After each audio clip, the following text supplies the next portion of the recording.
Hello. Will everyone please take their seats?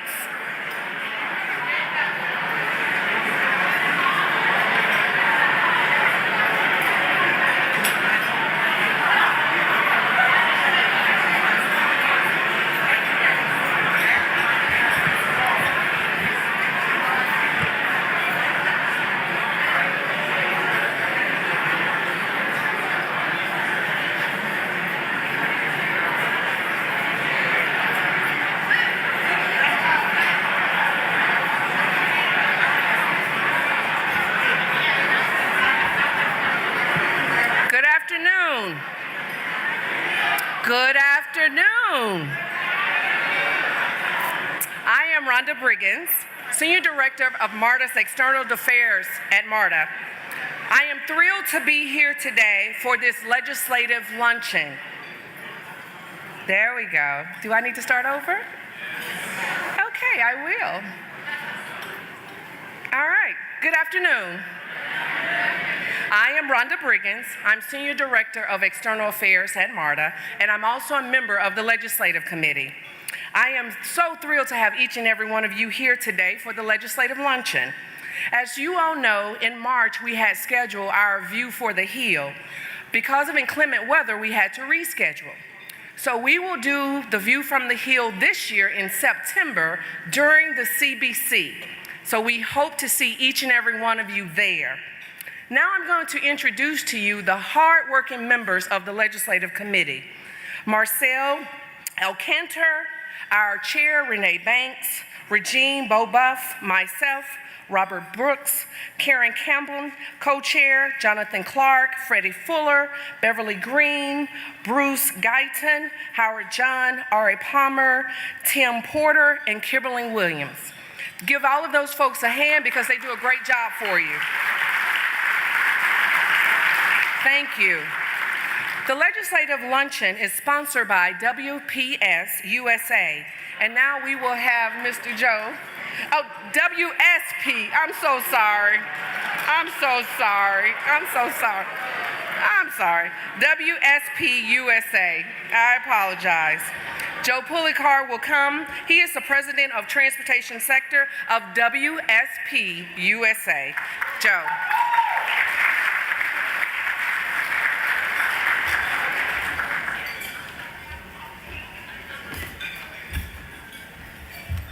Good afternoon, everyone.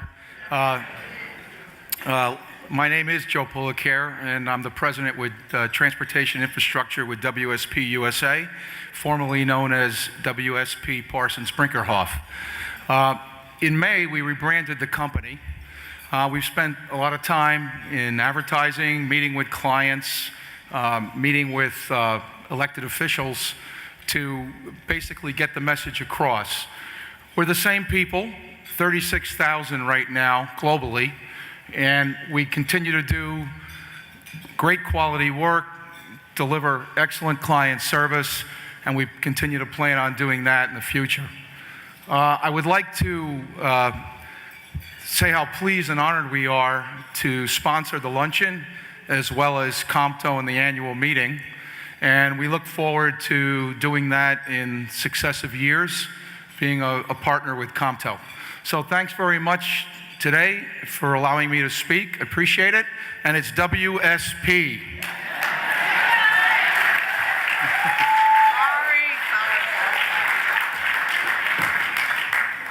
I got it, WSP, I'm sorry. Got it. Sorry. Trying to read, I'm sorry. Now we will have the Reverend Dr. Lawrence C. Glass from El Bethel Church for invocation.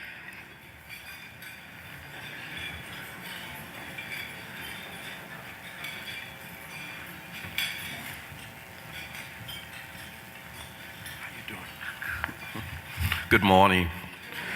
Let us still ourselves and look to heaven. God, how we love you for life and health and strength. Thank you for this COMTO conference, the Michigan chapter, and the legislative luncheon. We pause at this time as we gather to train and to better ourselves in the area of mobility. But as we eat today, we ask your blessings upon not just the conference and the conference leaders and upon this city and upon the work we do, but upon the food we're eating and about to eat. That by the time we leave here, by the end of this conference, we'll know we are better people and we're moving this world better to the next frontier with smart transportation. In the name of your Son, we do pray and we give you thanks. And all the people of faith said, amen. Bless you. Thank you. Lunch will be served. Hello. Okay, I'm back. Hello. Hello, everyone. Hello. Hello, everyone. Okay, are we ready? First, I would like to apologize again to WSP USA. I am so sorry. And our chair, Warren Montague, is going to come up.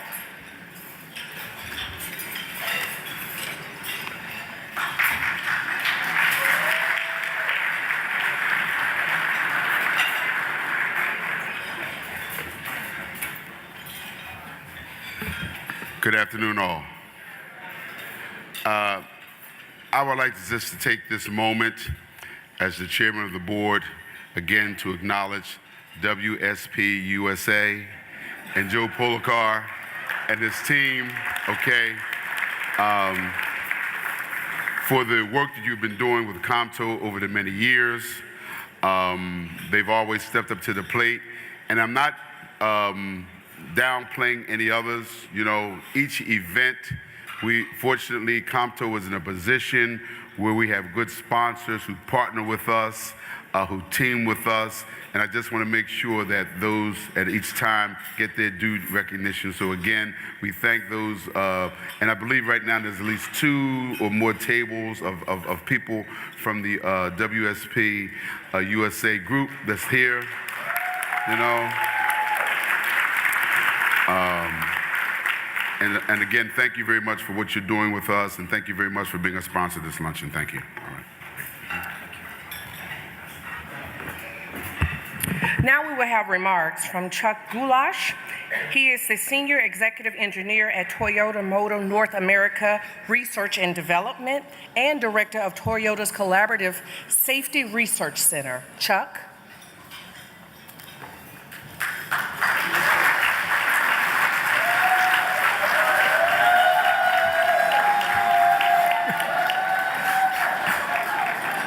I know them. Rhonda, thank you. And I grew up in this area, so I really want to welcome you to Southeast Michigan. I was born really just blocks from here. And ComTo, very, very happy to have you in this area. Warren, where's Warren? You talked about remembering the songs from the Supremes medley. I lived some of them. I'd come down almost every Christmas Eve when I was in 9th to 12th grade to the old Fox Theater, you know, to see Motown Review. So it felt really, really good to me. Smart transportation, you know, it's coming, it's needed for safety, for environment, for efficiency, and many, many other things. We at Toyota think of us as a mobility company, and that's in multiple dimensions, from an environment and our hydrogen fuel cell, but also we've recently made a $1 billion investment in artificial intelligence. Our Toyota Research Institute aimed at automated vehicles, robotics, materials, and especially important, mobility for all. Many new frontiers for smart transportation, but something that I've been working on, and it was really as a result of some leadership we received from Secretary Slater, and it's on the Collaborative Safety Research Center. And it's unique to us, but it's unique to the industry as well. We do advanced safety research that is open and external. And so all of our research projects, we build into the contracts how it's going to be shared. We've just completed our first 5 years, 44 projects, 23 universities in North America, and more than 200 grad students or postdocs participated in them. But thinking about the future, we've recommitted for another 5 years. We call it CSRC Next, and it's how to have a safe transition to this future of mobility. We've got research tracks that are integrating active and passive safety systems, the human experience, state detection, and big data. So part of the human experience that we're just starting to do some research on for automated vehicles is societal acceptance. And there's many different ways to look at that, but we're looking at the education piece, what will be the new risky behaviors, and how we can create the right mental models for all of our customers that are using the roads, not only people in the vehicles, bicyclists, pedestrians. So we think it's an exciting opportunity. If you want to learn more, you can just search for collaborative safety research. But the new frontiers, we had an opportunity to have not only the city interns, but a group of junior high and high school students out to Toyota's R&D facility in Ann Arbor Saturday. And it was really motivational for me. It was, I learned a lot. One of the things I learned was I didn't know who Garrick Morgan was. And so I was able to understand the importance of that he's brought to the entrepreneur and the inventor category. I think the students learned some things, and probably the biggest thing that they learned was that they could be without their cell phones for 2 hours. Is that right? I was just really motivated, and of course we're trying to engage more people in STEM, and I won't reveal her name, but I was talking to one young woman, and this is with all due respect to the attorneys in the room, but she, as a result of visiting and seeing what we were doing out at the R&D facilities at Toyota, she said she was going to start rethinking that she wanted to be an attorney, but she's now thinking more in STEM. So with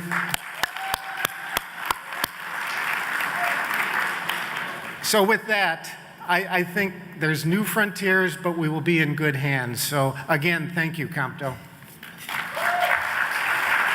Thank you, Chuck. Today we have a very, very exciting panel. We have former U.S. DOT secretaries here. To moderate the panel, we have Kurt Steidel, Director of Michigan's Department of Transportation and our conference host agency. Come on up, Kurt.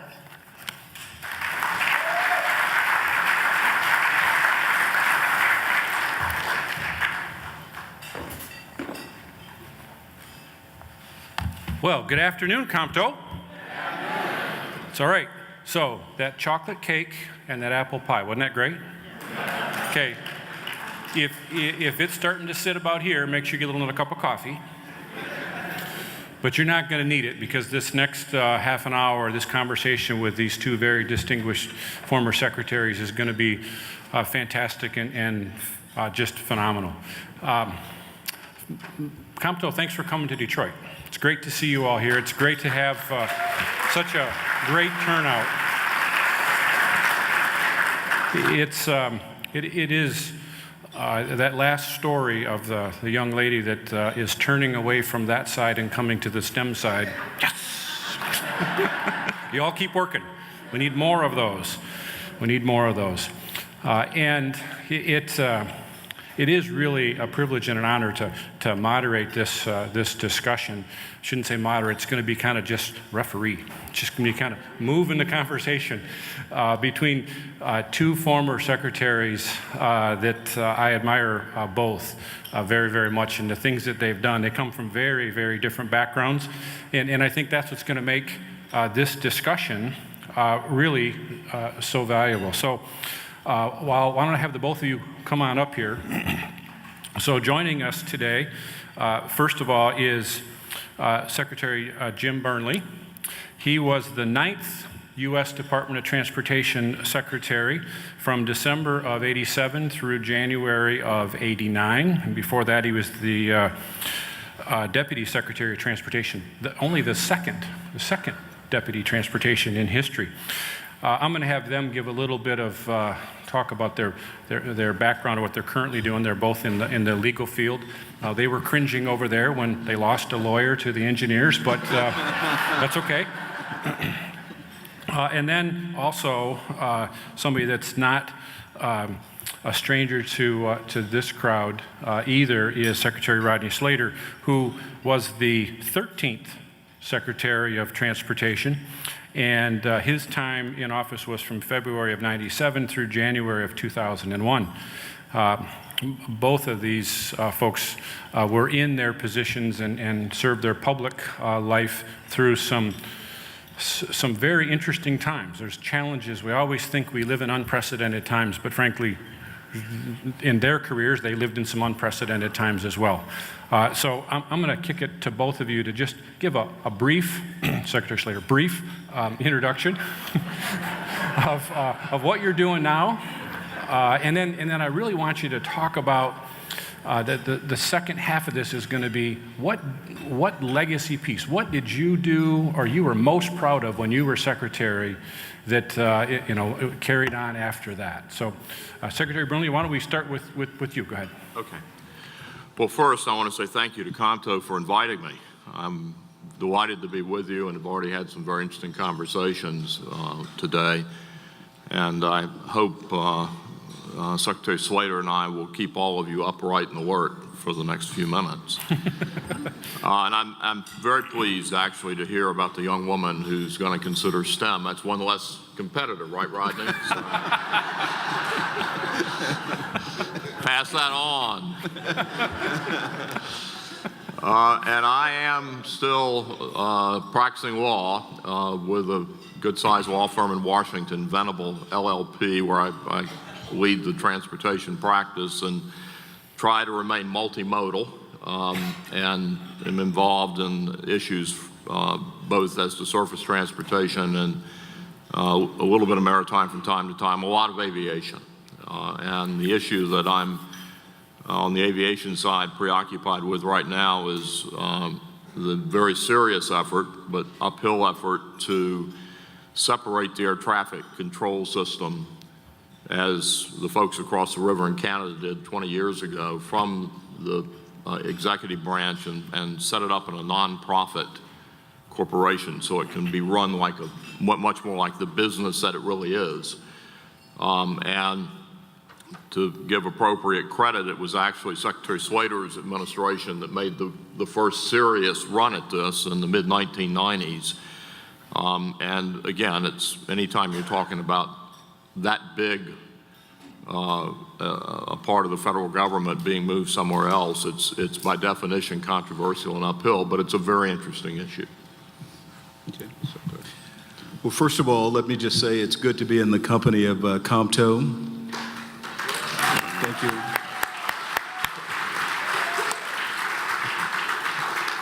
Let me also commend WSP for its support of the Luncheon and commend all of the sponsors of your conference.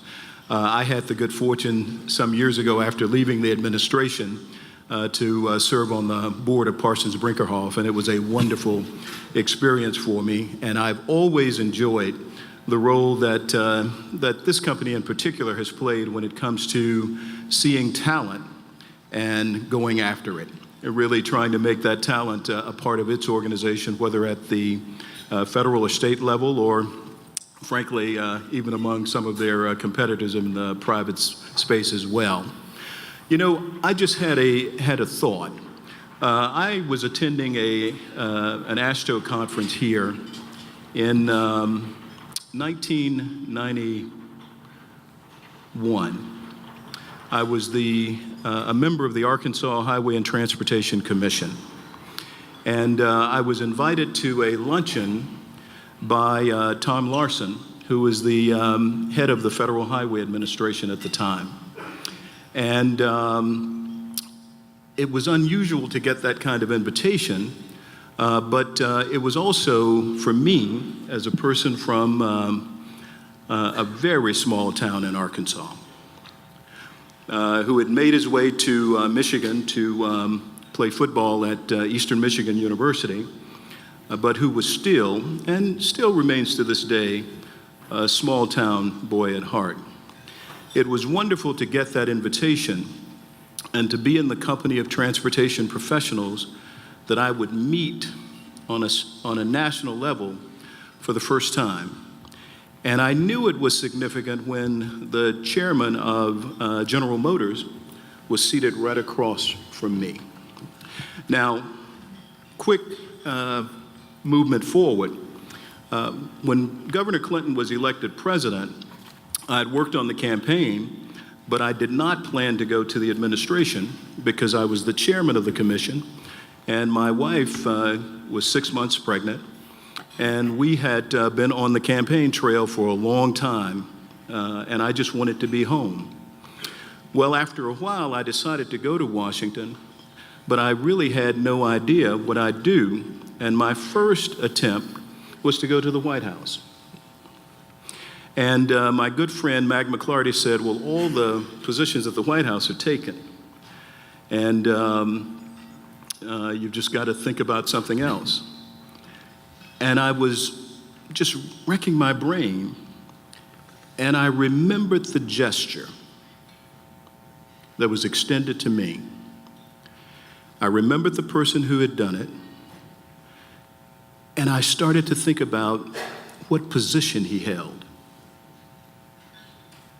And then it finally dawned on me.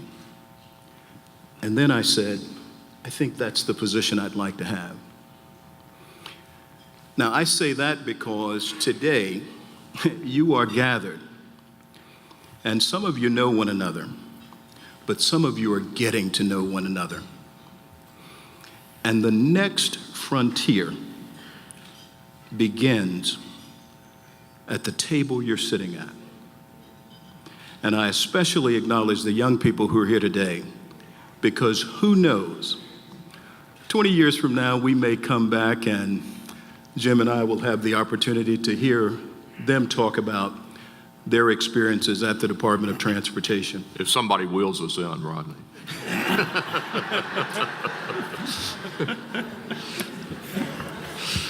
So remember, once the mind reaches forth to embrace a new idea, it can never, ever return to its former state. Hear, hear.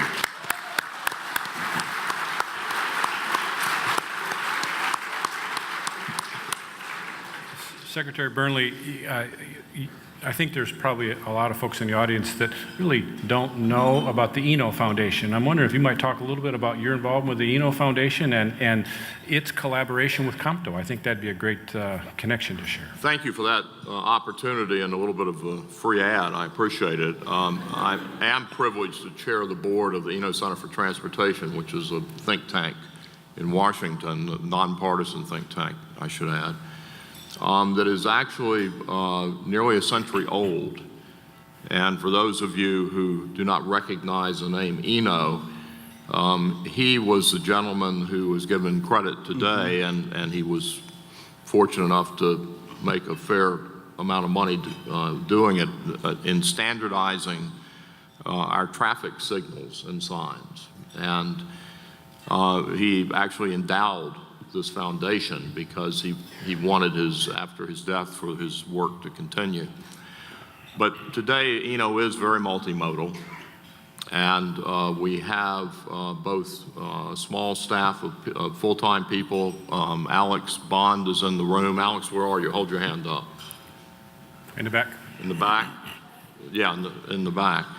Alex is a senior staffer at Eno who does a phenomenal job of running development programs, educational programs, both for people who are in their careers and looking for ways to work up the career ladder, but also for students. So we do a lot of work in that area, including with Compto, and are very appreciative of that relationship. We also have working groups of experts in different areas, and one of them is particularly relevant to a lot of the interest and concerns in the Detroit area and in this room is on autonomous vehicles. And another one, I mentioned air traffic control reform before. We had a working group that actually put out a report on that helped move that debate forward a few years ago. So thank you for that opportunity. Yeah.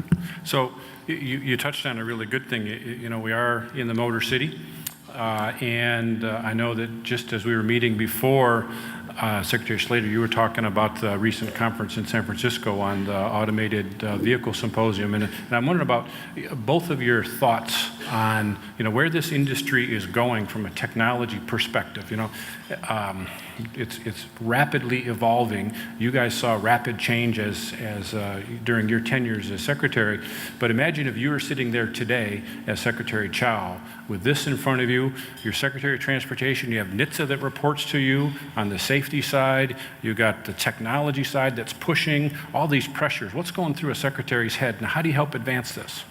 Well, first of all, I'd like to say that Secretary Chow is very, very well prepared. Yes. To serve in this new capacity, and I think we're all very fortunate in that regard.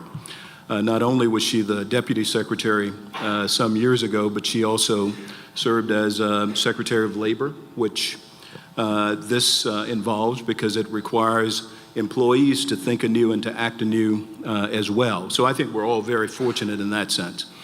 I'm excited about this new advancement in transportation. I can tell you that there was a lot of focus on it even during the years that we were in office. I remember one of the first experiences I had as secretary was in San Diego, where we had a demonstration of the sort of automated highway, but still with some focus on the vehicle as well. That's been 20 years. And so it's clearly not going to be 20 years before we actually have the experience of being in an autonomous automobile.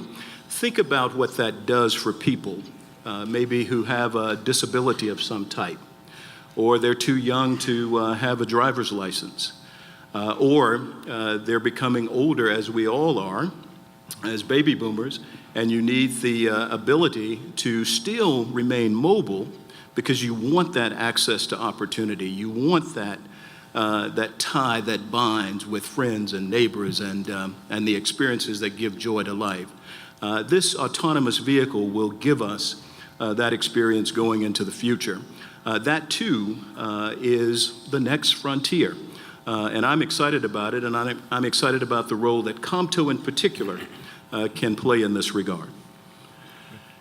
And I share that excitement. I think, and I'm by no means a technical expert, far from it, but my impression is that we are a lot closer on the technical side than we are on the behavioral side. And by that I mean, I think the cars are going to be ready to be totally autonomous before we are going to be ready to take full advantage of that technology and sort out all the interactions between individuals, whether they're in the car or you're a pedestrian or you're a bicyclist.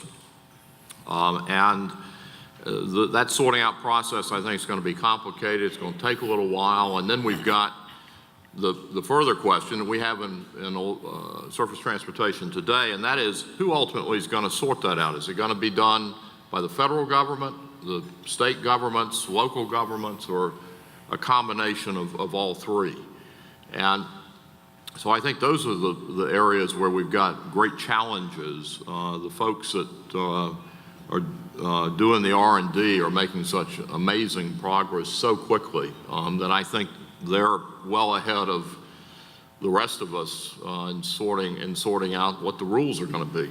Right. And you know, one of the issues that I may be naive about, but I just wonder, maybe if somebody, Chuck or someone in the room can explain it to me later, but how do you program a vehicle when somebody suddenly darts out in front of it and that vehicle might be doing 35 or 40 miles an hour? Mm-hmm. What do you program that vehicle to do?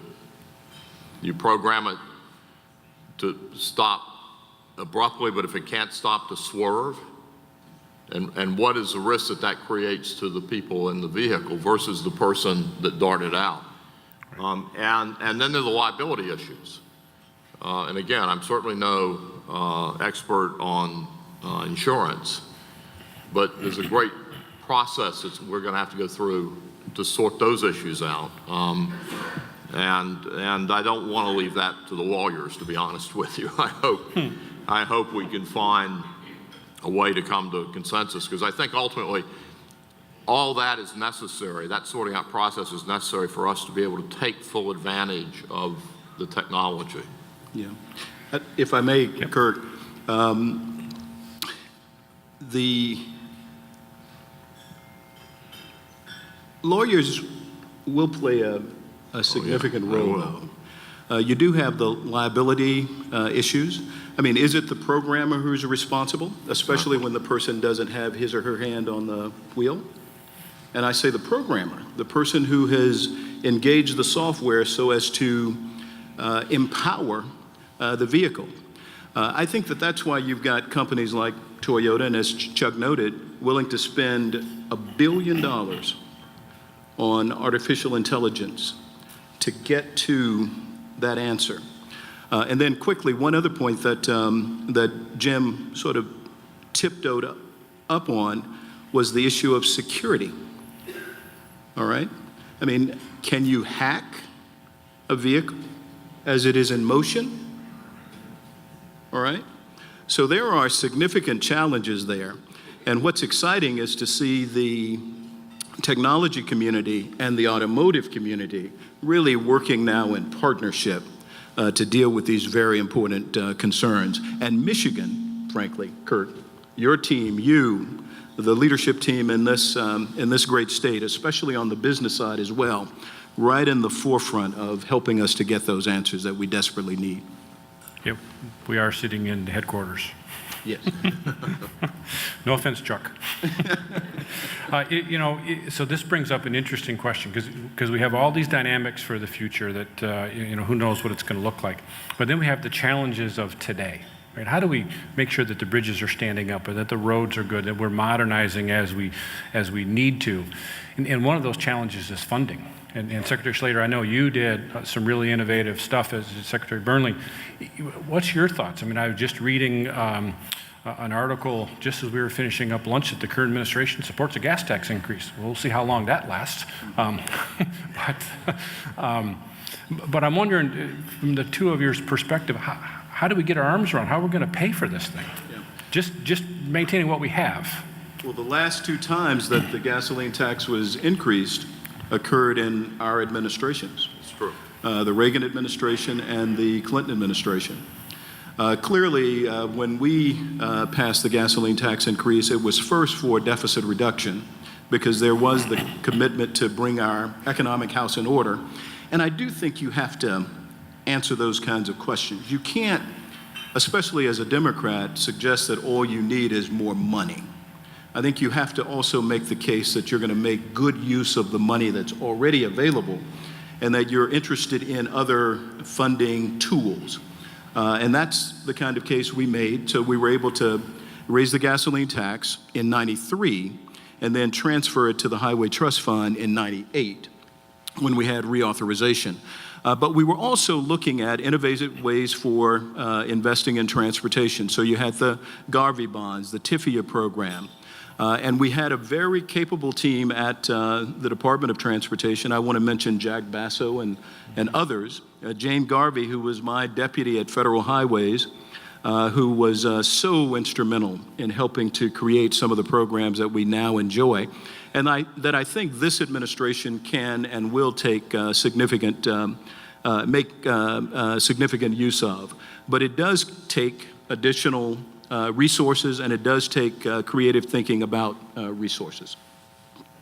I couldn't agree more with what Secretary Slater just said, and it is the case today. I just read that the federal deficit for this fiscal year is estimated to be $800 billion. And we are in a period where entitlement programs continue to grow, and the effect of that, plus concern about that deficit being so huge year in and year out, puts tremendous pressure on what's called the discretionary part of the budget, which is where transportation programs are found. And I think everybody in the room knows the Highway Trust Fund model on the federal level is broken. It's not going to be broken. It has been broken for years. The FAST Act, the Surface Transportation Reauthorization Bill that we are in the midst of now in terms of the legislation that governs us on surface transportation, in effect had built into it over its 5 or 6 year period $100 billion shortfall in the Highway Trust Fund revenues, the fuel taxes going into it versus just current programs. So you take a hole that big that keeps growing every year because fuel economy keeps increasing in the vehicles, and there's pressure that may actually result someday in the foreseeable future in a lot more vehicles on the road that don't use petroleum products at all. And so we got a model for collecting revenues that is increasingly obsolete on the federal level. And that's why the programs that Secretary Slater referred to, things like the Garvey bonds, TIFIA, I think, that encourage private investment through tax incentives and loan guarantees and the like, are almost inevitably on the federal level where you're going to see a lot of emphasis in making those programs more robust. I'd like to think that we could get a consensus on the national level to increase the revenue flow into the trust fund. But again, if you just raise fuel taxes and don't take into account the increasing fuel economy of the vehicles and the electric vehicles coming into the fleet, then you're still on a path that ends up with a great shortfall. I've been interested for years in the VMT, the Vehicle Miles Traveled Tax, because that takes what kind of fuel you're using out of the equation. But there are a lot of issues that are raised that are real issues about that, starting with privacy. You know, what is the reporting system about how many miles you've driven? Is it a device, is it a GPS device on your car? And again, to your point about hacking, but what are the risks of that? We've got some real challenges on the federal level. The good news, I think, is that a lot of states have raised fuel taxes in the last 5 or 6 years. And so, at least at the state level, we are seeing more maintenance. We're seeing replacement projects in a lot of states. And that's where the action is in terms of government action. The federal government has, again, got great challenges over the next few years in redefining its role. I should also mention that we tried the VMT as well, meaning during the early days of the Clinton administration, and it got nowhere. Right. But there's no question, especially today, that it can be done. I mean, most vehicles today, newer vehicles, have the ability to actually help us implement that kind of a fuel raising program. Great. Our ladies are up with the microphone. We're going to turn this over to a question or two. That's about it, because I'm already getting high sign. So who's got the burning question that you'd like to ask two very distinguished secretaries of transportation?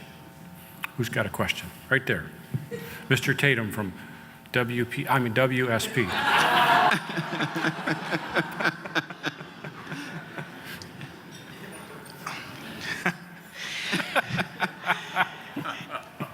In the advent of not having the funding to do these transportation programs, what do you think alternative delivery and P3 will mean to the industry, and is it the panacea that we need to get these projects funded? I don't know if it's a panacea. I mean, you're asking exactly the right question, but in the next few years at least, again, I think that's where we have to look on the federal level. We have to create federal policies that encourage more P3s, that bring more private investment into infrastructure. And if we don't do that, then it's going to fall on the states and then local governments to figure this out, if the federal government just sort of in effect abdicates its traditional role. So I would expect that you would see very spirited debate and effort in the next 12 to 18 months on the federal level to really try to encourage a lot more activity broadly defined in the P3 world. Yeah, I agree. And I think that we can also look to, frankly, some of our friends in the international arena who've taken considerably more steps and been more adventurous in providing this kind of investment in transportation. I'll give you two quick examples involving companies that I know well. One is the 495 Express Lane in Washington, D.C. There you've got a partnership with VDOT. You've got a partnership with a company called Transurban, which is an Australian company. And then a number of other, engineering companies. But that is probably the most sophisticated piece of roadway in the world. And it's in the U.S., and it has come about as a result of a public-private partnership. One other example is something that's in development, and our friends here from Maryland would know about this. And this is the most sophisticated opportunity for investment in rail. It is a maglev project that would initially go from Washington to Baltimore, and then ultimately to New York in less than an hour with stops along the way. This would be the fastest train system in the world. And the Japanese government is actually interested in partnering with the U.S. government to make that a reality. So I think that there are some things going on here that may bear fruit in the not too distant future. Great. All right. One more. Right here in front. Hello, I'm from AC Transit, and we're a bus-only operation. There's a lot of discussion right now about autonomous vehicles, and that's leading to potentially autonomous buses. I want to hear from you around how this is going to affect the economy. These are middle-class jobs. What are your thoughts on how this is going to affect people who are able to move into middle-income lives being bus operators? That's a good question. Well, the great challenge in any kind of evolution or progress in any field is what happens to the people that were doing the jobs the old way as new ways become ubiquitous. And it comes immediately into the question of having robust training opportunities and trying to create career paths. I mean, I frankly don't expect bus systems as we know them today to collapse overnight. That's simply not going to happen. There will be a gradual process, perhaps, of moving riders into smaller vehicles that may or may not be autonomous. I mean, it's already happening now.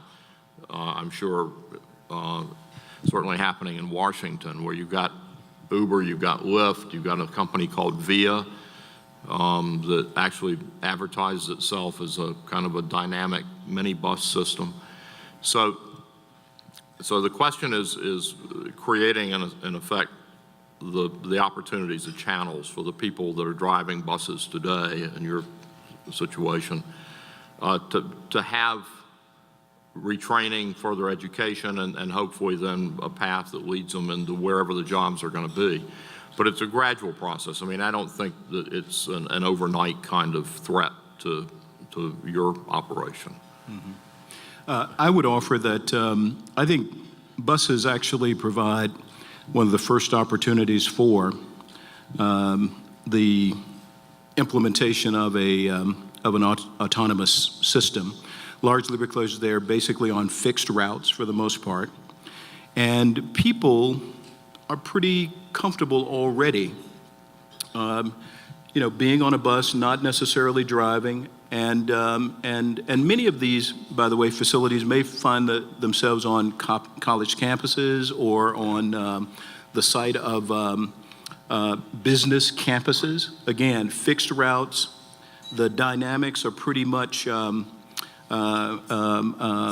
formed, and so you don't have the kind of erratic experience that you can have on a mixed-use roadway. So I think that the busing piece is probably here sooner than we think. I think that leadership helps us deal with the challenge, and I think Jim was touching on this. Who has the interests of those individuals in mind as we unleash this awesome power of technology? And do you have their interests in mind on the front end? One last comment I'd like to make there is, I remember in '92, and that's why I was wrestling with the dates a second ago, but when Governor Clinton was running for president, at a meeting here in Detroit at Cobo Hall, there was a meeting of the Big Three and the UAW at the same table at the same time, talking about how we can put together a partnership for a new generation vehicle. Because at the time, the U.S. automakers were really not where they should have been in the international arena of competition. And because there's so many jobs tied up in this industry, and because it's the industry that gave birth to the middle class through the vision of a Henry Ford, who said, let's build them and let's have them cheap enough so that the people who make them can buy them. And so I think that part of this answer has to come from this state and this area being at the center of this debate. And that debate not being dominated on the coast. We were talking about that a little earlier, Kurt. It has to happen in places where you know the people, where we know the people who drive the buses, the people who work from can't see in the morning until can't see at night, slap to smack, dusk to dawn, kin to can't. And the people who, like Longfellow, knew that the heights of great men and women reached and kept were not attained by sudden flight, but they, while their companions slept, toiled upward in the night. We get those answers from organizations like this, and we get them in places like this as well.